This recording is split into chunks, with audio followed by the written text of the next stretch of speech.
These are 10 of the toughest actors Hollywood has ever seen, each shaped by personal battles that turned them into forces of nature on screen.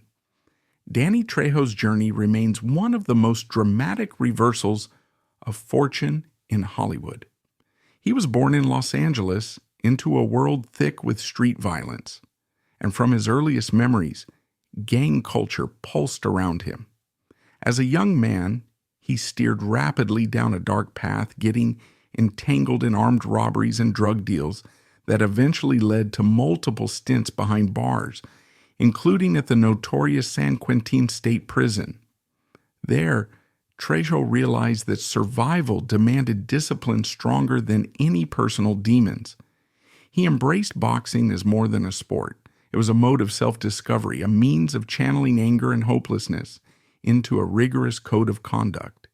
Each day in prison shaped him, instilling a potent mix of grit and empathy. Upon release, Trejo was determined to leave behind everything that had driven him toward self-destruction. He dedicated himself to volunteer work, especially focusing on helping others facing addiction. Still, acting was the last thing on his mind. Fate intervened when he was hired to train an actor in boxing techniques for the film Runaway Train. Observers on set noted his extraordinary presence. The scars, tattoos, and intense stare told a story that no special effects could replicate. Director Andrei Konchalovsky recognized this authenticity and cast Trejo in a small but memorable role. Audiences quickly realized that his sneer on screen wasn't just method acting. It was the sum of real experiences in prison yards and back alley brawls. Charles Bronson's life story is defined by stoicism forged through real hardship. Born Charles Dennis Bukinski in 1921, he was the 11th of 15 children in a family of Lithuanian descent. His father toiled in the coal mines of Pennsylvania, and from an early age, Bronson too felt the desperation of poverty. At times, the family could barely afford to feed everyone, so Bronson worked odd jobs, delivering newspapers, scrubbing dishes, and eventually heading into the coal mines himself before turning 14. There, in those dark tunnels, he acquired a sense of endurance that would manifest in his adult persona. When World War II erupted, Bronson enlisted in the U.S. Army Air Forces, serving as a tail gunner in a B-29 bomber stationed in the Pacific Theater. He survived perilous missions that tested both his nerve and loyalty. Earning a Purple Heart for injuries sustained, he learned the value of silence. There, in the roar of engines and flak bursts, stoicism was a shield. Post-war life saw him drifting until the GI Bill gave him an opportunity to explore acting.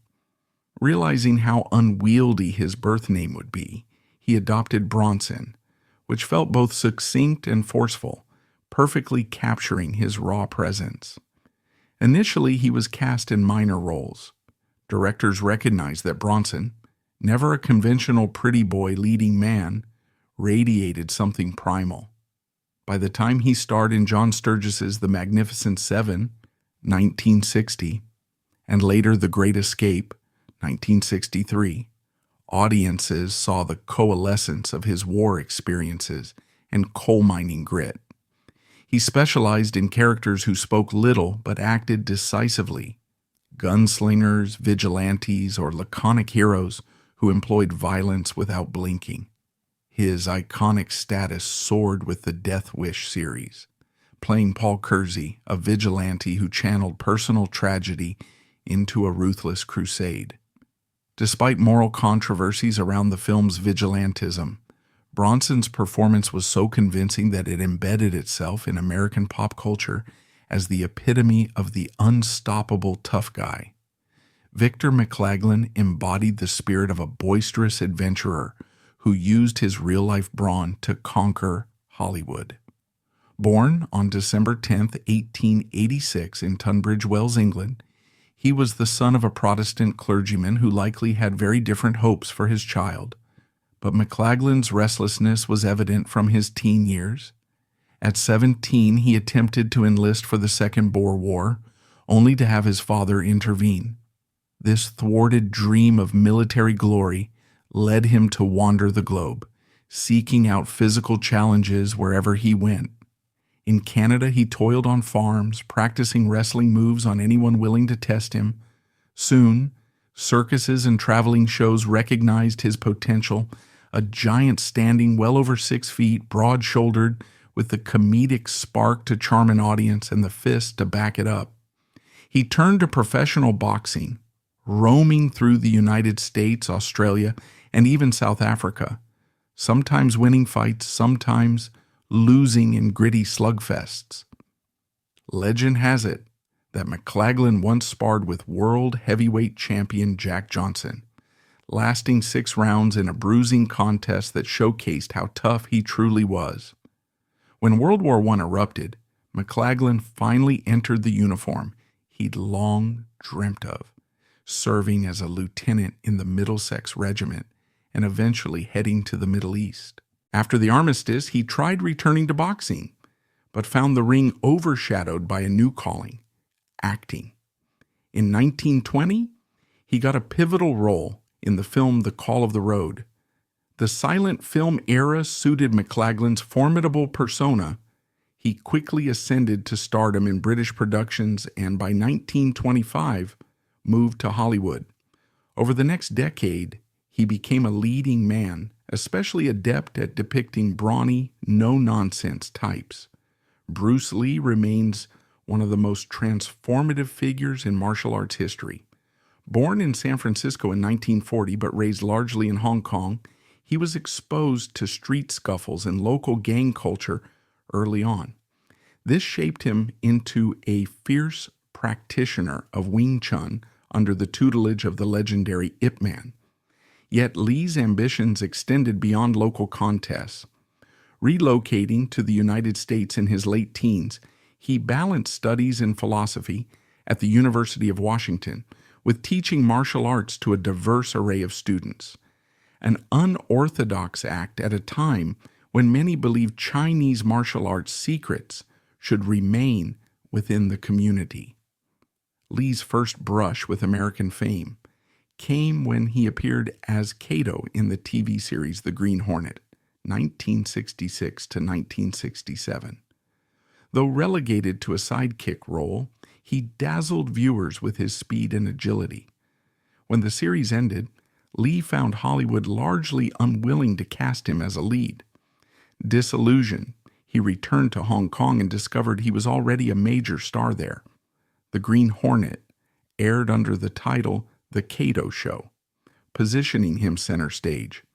Embracing that popularity, Lee collaborated with Golden Harvest to create martial arts classics like The Big Boss, 1971, Fist of Fury, 1972, and Way of the Dragon, 1972, each showcasing not just his lightning-fast fists and feet, but also the comedic timing and moral conviction that underpinned his on-screen persona. A game-changer was Lee's development of Jeet Kune Do, or the Way of the Intercepting Fist. Influenced by Wing Chun, Western boxing, fencing, and street brawling, Lee believed in discarding rigid tradition. He advocated adaptive footwork and direct strikes, philosophies that threatened traditional martial arts teachers but enthralled younger, open-minded practitioners.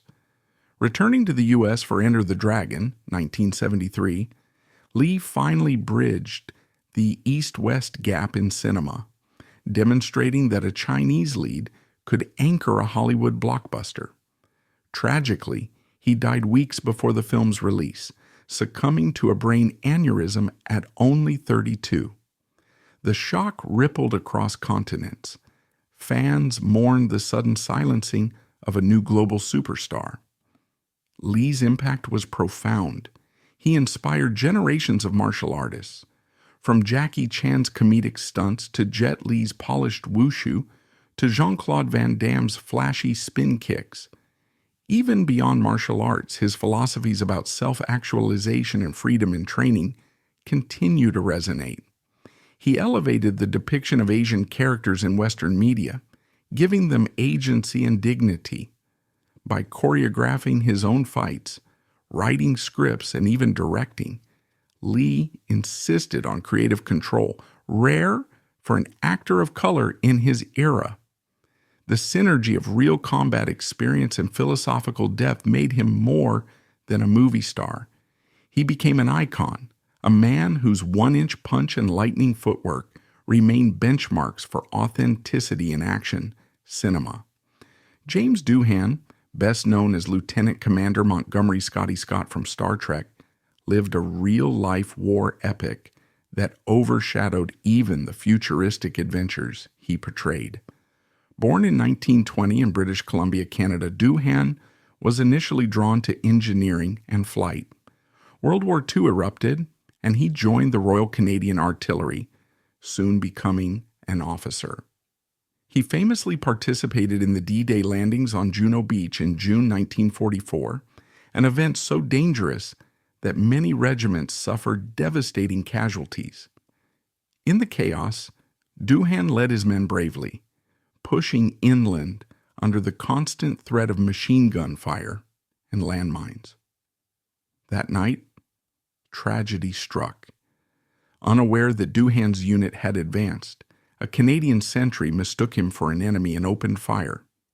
Doohan took 6 bullets, 4 to the leg, 1 through the chest, blocked by a silver cigarette case, and 1 severing the middle finger of his right hand. Throughout recovery, he displayed unshakable tenacity. Once healthy, he dove into flight training. Though he wasn't officially an Air Force pilot, he became known for performing madcap stunts in a Taylorcraft Oster, such as weaving between telephone poles purely to prove he could. The war ended, but Doohan's experiences left him physically scarred and mentally shaped by the fragility of life. Post-war, he turned to radio and then television. Even though missing a finger, he developed a mastery over props that concealed his injury from cameras. When Star Trek debuted in 1966, Doohan brought to the role of Scotty a sense of genuine engineering know-how. He had toyed with technical design since his youth, and a calm under pressure that likely stemmed from real combat adversity. Fans adored his portrayal of the unflappable engineer who could make miracles happen with warp drives. Offset, Doohan was said to be as warm and supportive as Scotty. He answered fan mail with enthusiasm, aware that many Star Trek devotees looked up to him as a reassuring presence. Remarkably, Doohan never glamorized his war record. He rarely boasted of D-Day or how he survived multiple bullet wounds. Only decades later did fans learn the full extent of his near-death experience. In a sense, that modesty encapsulated his persona, a genuine hero content to play a fictional one. The middle finger he lost remained a quiet reminder of the cost of conflict. For viewers, his performance as Scotty felt especially grounded. Whether handling a warp core breach or external sabotage, Doohan conveyed unwavering grit, an echo of the beaches of Normandy that he had once fought to secure. Clint Eastwood is an institution in Hollywood, as indelibly etched into American cinema as Monument Valley's mesas are to Western landscapes. Born in 1930 in San Francisco, he grew up during the Great Depression. His family frequently moved, seeking stable employment. As a teen, Eastwood worked odd jobs, including lifeguarding, which may have fostered the calm, watchful composure he carried into adulthood. He famously survived a plane ditching in the Pacific while serving in the U.S. Army Special Services, a harrowing event that underscored how unpredictably life can hinge on a moment's fortune. His entry into show business started with minor roles at Universal, but the turning point arrived when Italian director Sergio Leone cast him in A Fistful of Dollars, 1964. Eastwood's character, the man with no name, was a stark departure from the tidy heroes of earlier Westerns. Stoic, morally ambiguous, and ready to shoot first, he catapulted Eastwood to international fame. Subsequent Leone collaborations, For a Few Dollars More, 1965, and The Good, the Bad, and the Ugly, 1966, cemented a new Western archetype that overshadowed the once squeaky clean cowboy. Upon returning to Hollywood, Eastwood carried that gunslinger aura into contemporary roles, most notably as San Francisco cop Harry Callahan in Dirty Harry, 1971. Sporting a .44 Magnum and an unbending sense of justice, Callahan was both lauded and criticized for his vigilant approach, but the role fused perfectly with Eastwood's granite glare.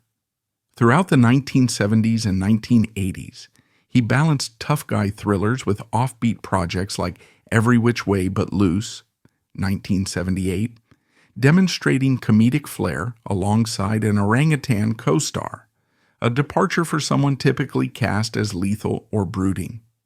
In the 1990s, Eastwood transitioned into a respected director. Films such as Unforgiven, 1992, showcased a reflective approach to violence, an introspection that suggested Eastwood was reckoning with the moral cost of bloodshed. That film earned him Oscars for Best Director and Best Picture, proving he wasn't limited to one-note brutality. He further expanded his repertoire with Million Dollar Baby, 2004, a poignant drama about a determined female boxer, and Gran Torino, 2008, in which he channeled an aging, bitter war vet confronting cultural changes. Away from the camera, Eastwood dabbled in politics, serving a 2-year term as mayor of Carmel by the Sea, California, in the 1980s. His private life, marked by multiple relationships and children, has been a kaleidoscope of personal complexities. Yet fans remain loyal, drawn to that unwavering energy. When Eastwood utters iconic lines, the effect is that of a man whose stoicism was honed by real hardships, from near-death experiences to enduring the ever-shifting tides of fame. Even in his 90s, Eastwood continues to direct and occasionally act, often tackling themes of mortality, regret, and redemption. Each new work feels like a conversation with his audience, reminding them that the gunslinger still resides somewhere behind the calm eyes of an old master. Clint Walker, born Norman Eugene Walker in 1927, towered over most peers at a staggering 6'6", with a chest and shoulders that seemed sculpted for tough guy roles. Yet, his path to stardom was anything but direct. Raised during the Great Depression, Walker left school young to help his family financially, cycling through a series of menial jobs. He enlisted in the Merchant Marines during World War II, patrolling treacherous routes that carried crucial supplies to Allied forces. Facing storms and the threat of German U-boats, Walker developed a sturdiness that would later color his screen presence. Post-war, Walker drifted across the country, working as a doorman in Las Vegas and a bouncer in bars, occasionally hearing comments about his cinematic good looks and gargantuan stature. A chance encounter with actor and ex-policeman Henry Wilson led to small bit parts, catching the eye of Warner Brothers. By 1955, they cast him in Cheyenne, a Western TV series that would become the first hour-long primetime Western and run for multiple seasons. Walker played Cheyenne Bodie, a solitary drifter with a gentle moral code, a reflection perhaps of Walker's own quiet sense of responsibility. His imposing figure gave him unstoppable physical cred, but he balanced that with a polite, almost reserved manner.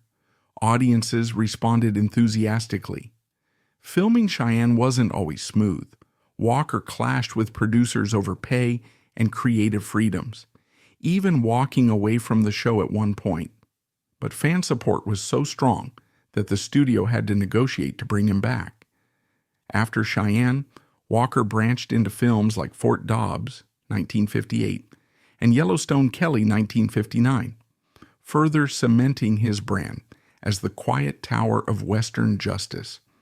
Surprisingly, he also ventured into comedic or family-friendly roles, appearing in Disney's The Night of the Grizzly, 1966. Off-screen, Walker was reputed to be affable, never flaunting his size. He had near-fatal accidents, one involving a skiing mishap where doctors thought he wouldn't survive, yet recovered, exemplifying the real toughness that mirrored his on-screen persona. Though overshadowed by the more iconic Clint Eastwood in later westerns, Walker carved out a niche all his own. Even years after retiring, fans recall his gentle smile, squared jaw, and unwavering sense of morality. Contemporary critics sometimes hail Cheyenne as an important stepping stone for more complex TV westerns that followed. In a genre loaded with gunfights and barroom brawls, Walker stood out by demonstrating that real bravery could come hand in hand with humility. No need for exaggerated swagger when you're already the biggest presence in the room. Sterling Hayden was a paradox, a man who scorned Hollywood, yet possessed qualities that directors and audiences found irresistible. Born in 1916, he had a peripatetic childhood, losing his father at 9 and being adopted by another family. By age 15, he was working on schooners, living the rough and tumble seafaring life he would always consider his true calling. He sailed across the world's oceans, eventually earning the nickname the most beautiful man in the movies, when he began dabbling in modeling and small acting jobs. But the lure of conventional stardom never truly captivated him. World War II reshaped his destiny. Under the pseudonym John Hamilton, Hayden joined the U.S. Marine Corps, then switched to the fledgling OSS, the intelligence agency responsible for clandestine missions behind enemy lines. He was tasked with delivering supplies to Yugoslav partisans fighting Nazi occupation. At times, Hayden parachuted into hostile territory or navigated dangerous coastlines under cover of darkness. He rescued stranded Allied airmen, forged local alliances, and earned a Silver Star for bravery. By war's end, those experiences had etched themselves permanently into his psyche. Hollywood beckoned again, and with the war over, he reluctantly returned to film. In the late 1940s and 1950s, he starred in a string of gritty noir classics, including The Asphalt Jungle, 1950, and Suddenly, 1954. His towering stature and intense gaze made him perfect for morally complex roles, cops, outlaws, or anti-heroes. He also appeared in John Huston's The African Queen, 1951, in a minor capacity. Off-camera, Hayden wrestled with restlessness. He described movie sets as suffocating and lamented that he took roles primarily to earn enough money to buy more boats. Indeed, between shoots, he would disappear to the sea, sometimes taking months or years away from Hollywood. His rebellious streak also surfaced during the era of the House Un-American Activities Committee, where Hayden, under pressure, briefly cooperated. He later considered it a moral failure, fueling the self-reproach that haunted him. By the time he played the corrupt police captain in The Godfather, 1972, he was effectively cameoing in a system he disdained. Hayden's autobiography, Wanderer, became a testament to his broader worldview.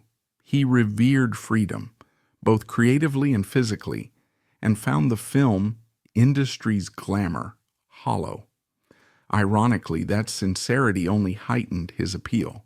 Directors valued his unpredictability, and audiences sensed an undercurrent of lived danger in his characters. He was less an actor than an adventurer caught in acting, a mismatch that produced some of the most memorable tough guy portrayals in cinema.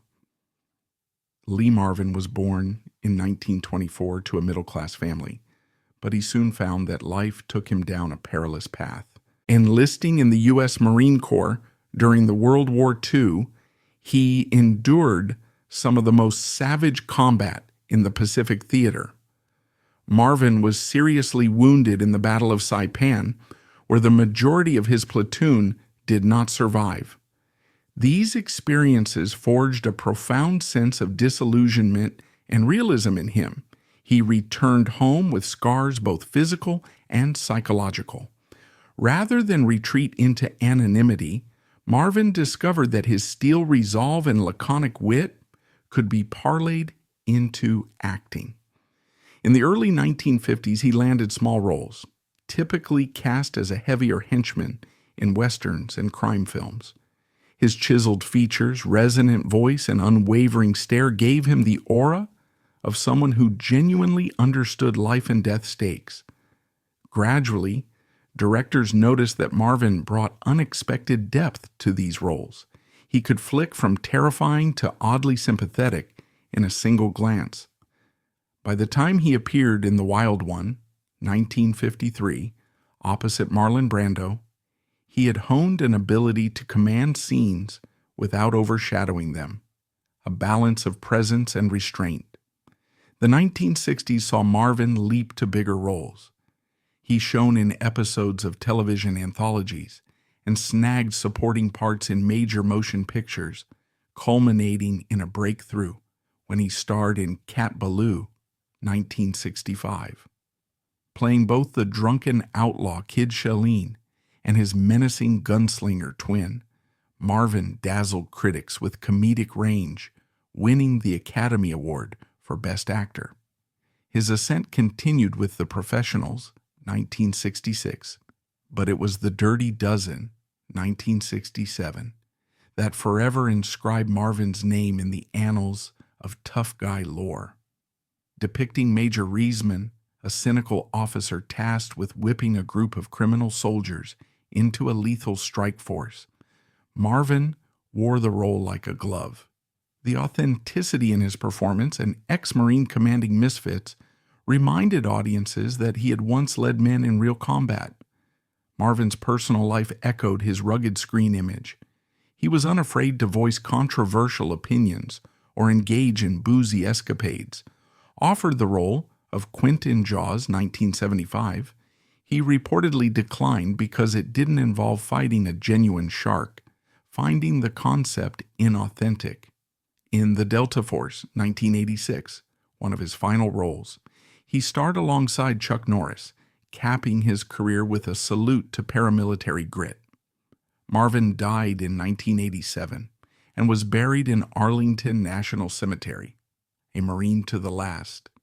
Despite the gruff exterior, those who knew him recall moments of surprising kindness and introspection.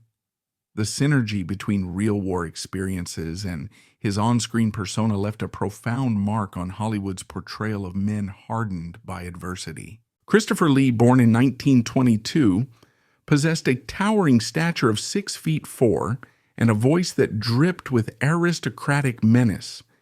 Yet behind the cultivated veneer, he concealed a World War II military record that some say rivaled the intrigue of any spy novel. Part Italian, part English. Lee hailed from nobility but chose to serve his country with unwavering dedication. He joined the Royal Air Force, though health issues forced him out of piloting. Instead, he was transferred to intelligence work, possibly affiliating with the Sayas and Popsky's private army, special units that engaged in covert operations across North Africa and Europe. While Lee rarely offered explicit details, he hinted that he had participated in missions to hunt Nazi war criminals and witnessed firsthand the ghastly aftermath of concentration camps. After the war, Lee ventured into acting almost by chance. He spent years in bit roles, overshadowed by mainstream stars, until Hammer Films cast him as Frankenstein's monster and later Count Dracula. The latter became iconic, launching him into a career that would stretch for over 240 screen credits.